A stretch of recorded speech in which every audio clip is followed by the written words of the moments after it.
The moment you start to like someone, really like someone, your mind starts filling in the blanks and your behavior often starts speeding up to match the story. That's not romance. That's activation.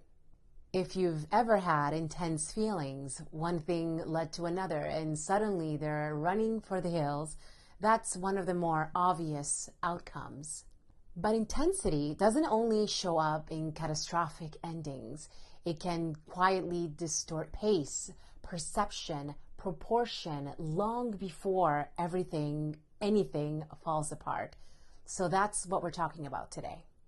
Quick clarification.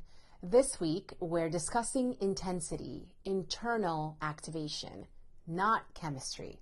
Chemistry is a mutual connection between two people. It's a different topic, not for today. So when intensity arises, your nervous system wants certainty.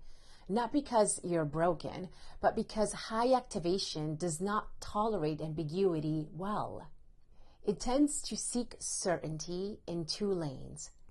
First, internally, meaning making. It interprets fast. It fills in the blank. It turns small data into big conclusions.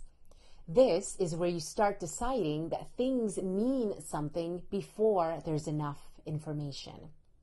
Second, externally, action.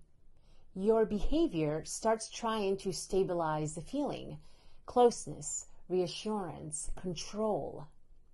What does that look like in dating?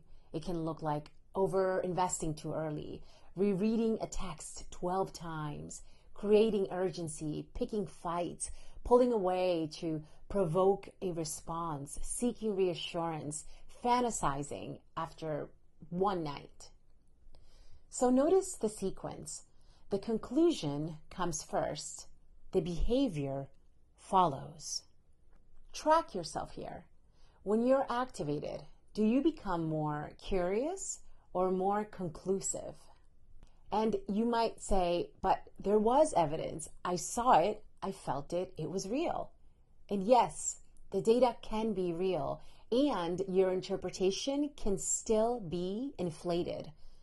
Data is what happened. Interpretation is what your system decides that it means. And under intensity, interpretation can get louder than data. One gesture becomes decisive. One sentence becomes a promise. One night becomes a pattern. Okay, what do you look for instead? You don't look for one strong data point. No. You look for repetition, consistency over time, the same behavior showing up again, especially when it's inconvenient. Because intensity loves conclusions. Discernment looks for patterns. So here's the check.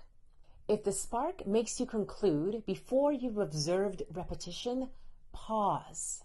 Not to suppress the feeling, no, but to protect your sovereignty, your ability to manage yourself instead of letting activation manage you.